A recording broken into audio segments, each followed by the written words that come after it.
Përshëndetje të gjithë të apasionuarve pas dublimeve, të gjithë atyre që na kanë shoqëruar gjatë gjithë këtyre viteve.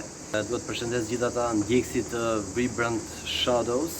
I falenderoj për gjithë komentet edhe gjithë pyetjet që kanë bërë në këto kohë. Kam nxjerrë disa pothuajse të gjitha, se s'dua që të lë askënd. Filloj me njëherë me pyetjen e parë. Atëherë, ka shkruar në Caku i Natës, që e përshëndes, me cilin aktor ose aktore të ngjit zëri nëpër filmat e dubluar. Me një nga aktoret që më pëlqen që t'jem edhe që e shoh që më shkon zëri kur bëjmë dy personazhe të tipit dy dashuruar, dy që urrehemi e gjithë këto gjëra, me Suela Xhonuzi. Na shkon jashtëzakonisht shumë zëri, na nuk e di si i kemi ato notat, por shkojmë shumë. Edhe me Anisa Dervishin na ka pas shkuar shumë kur dublonim që ishim të dy. Nga meshkujt, them vërtetën, më pëlqen shumë kur e di që një personazh e ka bërë Gzim Ruti. Edhe e dëgjoj zërin e tij, e kam shumë jashtëzakonisht shumë qejf, sidomos kur bën ato personazhet negative, janë vërtet shumë interesant, ka një interpretim të shkëlqyer, zërin e ka mrekullueshëm, kështu që më pëlqen shumë. Edhe me moshatarët, domethënë edhe me aktorët që janë diku te mosha ime, me Devisin, me Gendeçkën, me Lenckajën, me të gjithë pothuajse më pëlqen, po këto i kisha kështu si më merak. Atëre, të Z Katakuri ka shkruar edhe Kuskon ti e dublon thot, po edhe Kuskon seriali, sepse filmin e ka bërë Lorenz Kaja, kurse serialin e kam bërë unë, është një nga personazhet që më pëlqen më shumë. Është një personazh shumë karizmatik, madje me Zimrudin i bënte atë personi që i rrinte gjithkohën nga mbrapa, ai fshatari që nëse e mbani mend serialin, është një nga personazhet që kam shijuar më shumë të vërtetën. Në gjithë kohën që kam dubluar është i jashtëzakonshëm. Domethënë nuk ka limite në gjërat që kërkon, bën çdo gjë për të arritur qëllimin, nuk ka fare kështu që mos i kalon ato limitet, se nuk don t'ia di fare. Atëherë Yuto Sensei 23 thot si të përzgjodhen në rolin e Yu-Gi-Oh dhe të faraonit. Edhe ke parë serialin Yu-Gi-Oh para se ta dublosh. Ç'është e vërteta nuk e kam parë gjatë dublimit, ndërkohë që për pjesën se si më kanë zgjedhur për personazhin, në atë kohë e shikonin regjisor, kemi qenë me regjisor në atë kohë, punonim tek kompania AA, e flisnin me njëra tjetër regjisorët edhe regjisorët, flisnin që kush është zëri që mund t'i përshtatet më shumë. Zëri im ka një karakteristikë që bëj personazhe edhe të vegjël, por bëj personazhe edhe në moshë pak më të rritur, kështu që përshtatej, mund ta bënte edhe një dikush tjetër, nuk është se e bëja vetëm unë, kjo është e sigurt. Vegito Uchiha ka shkruar, thot, cili ka qenë personazhi që ke bër i pari? Them vërtetën nuk e mbaj mend. Thot, si ka nisur karriera jote si dublues dhe si e ndjer, sërish Vegito Uchiha. Historia ime me dublimin ka nisur në 2003, 2004, në fillim nuk kishte dublime. Dhe ka qenë fillimi që sapo u bë kontrata me Digitalbin dhe ishim tek Studio Jazz në atë kohë. Punoja si teknik audio, si mjeshtër zëri quhej në atë kohë. Isha domethënë nga ana teknike, shikoja që si punonin aktorët në atë kohë, nuk e kisha filluar edhe shkollën e aktrimit e regjisë, nuk isha i specializuar në këtë punë. Dhe kur i dëgjoja aktorët që dublonin edhe të gjithë procesin e interpretimit, më shijonte shumë ç'është e vërteta. Edhe me veten kisha turp ta thoja këtë gjë në atë kohë. Pas kam bërë më duket se ka qenë filmi Mowgli, duhet të ketë qenë 2003 ose 2004. Duhet ta kemi bërë për Albat Retin, besoj, në atë kohë. Edhe ka qenë një nga ato shpendët kështu si me qafë gjatë shëmtuara, ishin 3-4, kishin nga një batutë. Edhe kush ta bëj, kishim se nuk mund të thirrje dot një aktor vetëm për një batutë, tash po e bëj unë. O zot, nuk di, më thënë ujë ndjerës, derisa e thash atë batutën, duhet ta kem thënë ja 100 herë. Edhe më thoshte regjisorja Medigura, mikesha ime shumë e mirë, më thoshte, po bëj kështu e bëj ashtu. Nuk e di, se di as edhe sot se di se si e kam bërë, po që ankth i vërtet. Kjo ka qenë eksperienca e parë në këtë pjesë, kurse personazhi i parë i vërtet nuk e mbaj mend them vërtetën, sepse nga që jetoja në pjesën e dublimeve dhe ishim gjithkohën në këtë lloj procesi dhe nuk se mbaj mend ku e fillova, sepse më erdhi gradualisht, edhe unë nuk e pranova që të filloja direkt një gjë të madhe. Nisa nga një fjali, dy fjali, më pas që kam nisur dublimin fiks, e kam nisur pasi kam nisur shkollën, që kam nisur në 2008-2009, nisa për regji teatri që kishim dhe pjesë të aktrimit, edhe aty fillova të angazhohem ngadalë me personazhe të vogla në fillim dhe më pas nisën edhe personazhe pak më të mëdha, domethënë ishte një kohë shumë e gjatë përpara përgatitore me veten time, derisa shkova te një personazh konkret, personazh i vërtet, si mund ta quajmë. Ka pasur ndonjë rast kur ke parë dublimet e tua dhe do doje që ta bëje më mirë. Them vërtetën, të gjithë dublimet, sa herë shoh një film që kam bërë një nga personazhet një zë, jam gjithmonë kritik për çfarë do lloj gjëje që kam bërë. Sa herë dëgjoj domethënë kam përshtypjen që po ta xhiroj veten në një moment që po shoh një personazh që e kam dubluar më përpara, që domethënë të jetë një kamera e fshehtë që të më shohë fytyrën time, unë duhet të jem gjatë këndshëm.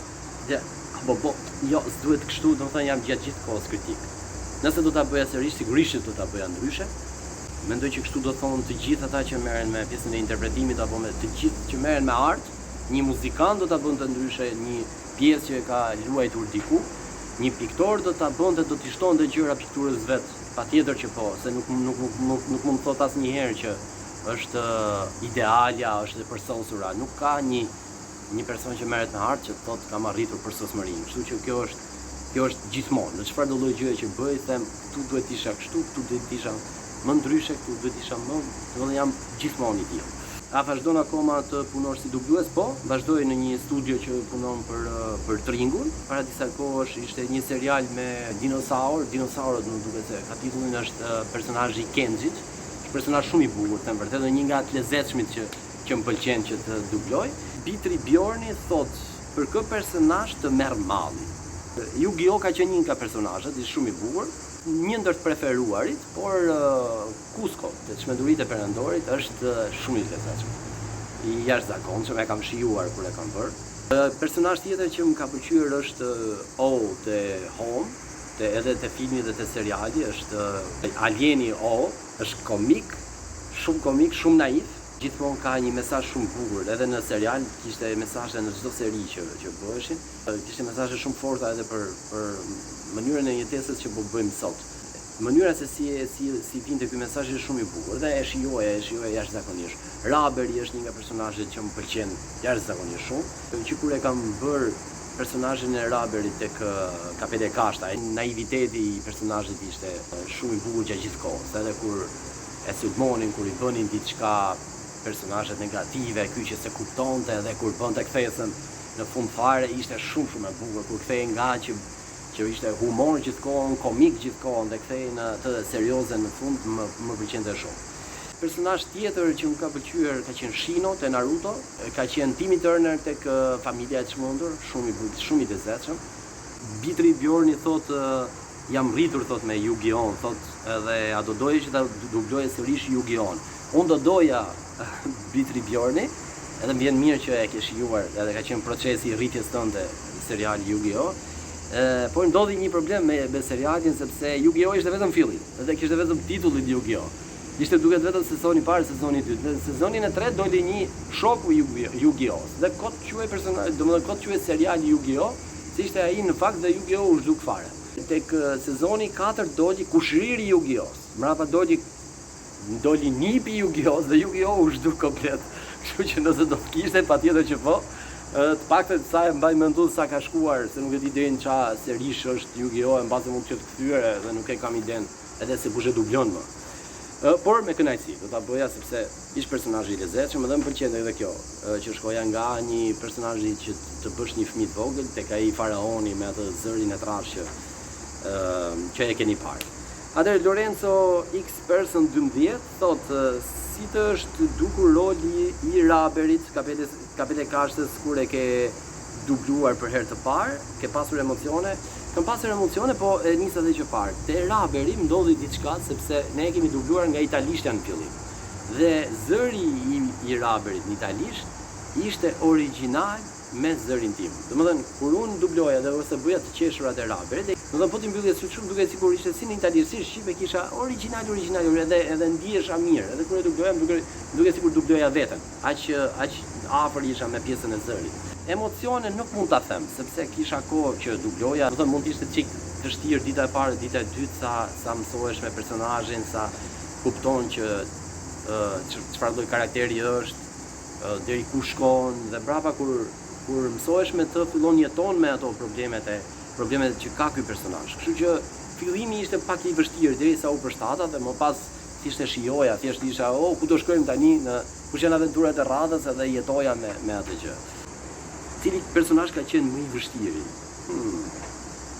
Më i vështiri nuk mund ta caktoj dot me emër, po kam përshtypjen do kenë qenë këto personazhet që doja ndonjë impostim me zërin pak të ngjirur që mund më lodhte me zërin që shpesh herë mund edhe ta ndaloja për hir të ngjirjes ose që mund të ketë pasur edhe ngarkesë nga pjesa e batutave, kështu që nuk mund ta them konkretisht emrin, nuk e mbaj mend që t'ju them, por sigurisht na ka ndikuar edhe kjo pjesa kur kemi qenë pak ngarkuar edhe me grip apo çik probleme me zërin se fundit njerëz jemi edhe ne.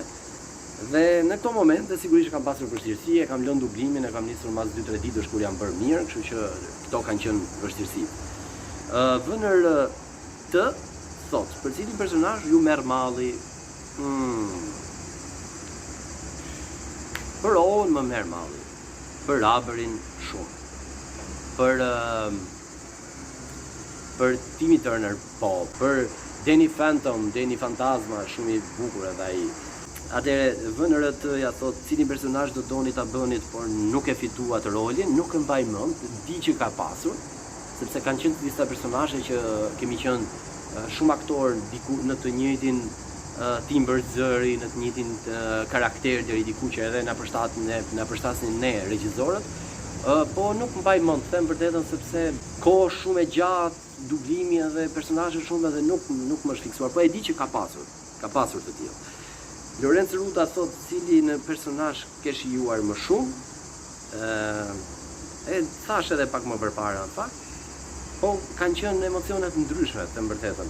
Për shembull Shino është një personazh tek Naruto, është një personazh filozofik, më pëlqente se ishte i mbuluar këtu dhe nuk i kisha hallin e sinkronit fare, thjesht mundohesha ta interpretoja ashtu siç duhej, dhe kishte një zë bas dhe zë që fliste qetë edhe kënaqesha. Çdo karakter, çdo personazh ka pas ato veçantat e veta, kështu që nuk mund ta them dot ky më shumë a ky më pak, por që është tek preferuarit e mi. Duhet të them edhe këtë për shembull që Naruton e ka bërë Denar Xhillari. Shumicën. Dhe nga fundi e kam bërë unë, por nuk e kam shijuar të vërtetë, unë kam shijuar Shinon. Ky ka qenë personazhi im dhe jam mërzitur kur thash që do bëj Naruton mos se nuk dua ta bëj, pëlqen personazhi im. Dhe kur e dubloja shikoja Shinon, çfarë thoshte nuk thoya çfarë thoshte Naruto. E njëjta gjë ka ndodhur edhe me Gokun me Dragon Balls, në 2 sezonet e fundit më duket e kam bërë unë. Dhe më përpara e ka bërë Julian Sanameti që e ka bërë shumicën. Domethënë të gjithë fëmijët e mbajnë mend dhe të gjithë ju e mbani mend nga Julian Sanameti. Unë ndërkohë që kam bërë Trunksin dhe kam bërë dhe Yamchën, janë 2 personazhe shumë të lezetshëm, njëri më i bukur se sa tjetri, i kisha shumë qejf. Dhe kur bëra edhe sërish Dragon Ballin, sinqerisht, domethënë nuk e kisha qejf që ta bëja, por ashtu ishin rrethanat edhe duhej bërë dhe e bëra. Mirë, atëherë, VNRT-ja thot, ju tërheqin filmat ndërkohë që dubloni, patjetër që po.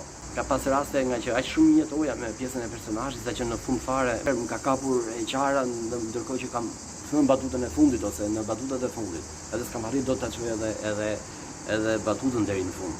Me Owen për shembull ka ndodhur film shumë i bukur, edhe mesazh shumë i bukur, naiviteti i atij personazhit është i jashtëzakonshëm. Atëherë VNRT-ja thot, a ka pasur ndonjë film që ke dubluar dhe s'të ka pëlqyer fare? Po, patjetër, janë shumë të tillë, madje një në kohët e fundit më ka ndodhur me një film. Ishte një Brett Kos, ishte 3D, kështu duke i bukur, lezetshëm. Po ishte një histori që në fund fare të vërtetën mu në verit se ishte pa mesazh, pa gjë. Madje bën edhe i seri 2 tash, ky që nuk do të me shumë probleme, shumë bezdije kisha atë. Luis Camberi thot, si ka mundësi që vetëm ty të marrin për të dubluar.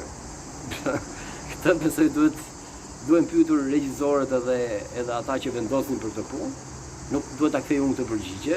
Gjithsesi unë jam munduar të bëj më të mirën për ato personazhe dhe edhe uroj që tu ketë pëlqyer njerëzve. Sigurisht që s'jam vetëm unë aktor, se ka pafund. Elhamdulillah, thot, A do doje të bëje prap dublime? Sigurisht që po, edhe bëj. Nuk bëj aq sa kam pas bërë më përpara. Mundohem bëj kudo që ka mundësi dhe më thrasin. Është kënaqësi, është një proces shumë i bukur, është shumë afër edhe profesionit ton. Është e profesionit ton patjetër, por është shumë afër domethënë edhe në pjesën e interpretimit të pjesës për teatr që kam mbaruar. Unë sigurisht që do doja të luaja në teatr ose në film, por edhe dublimet është një dashuri në vete. Domethënë është një proces që e kam shijuar dhe ka dhe shumë kohë që merrem me këtë punë, kështu që e njoh jashtëzakonisht shumë mirë. Tauland Kurti thotë cili personazh të ka lënë mbresa gjatë dublimeve. Ka qenë një Donatello tek Tartarughe Ninja. Ishte interesant si personazh, shumë karizmatik edhe ai, vetëm kishte një detaj që ai merrej shumë me pjesën e teknologjisë, që është e kundërta ime.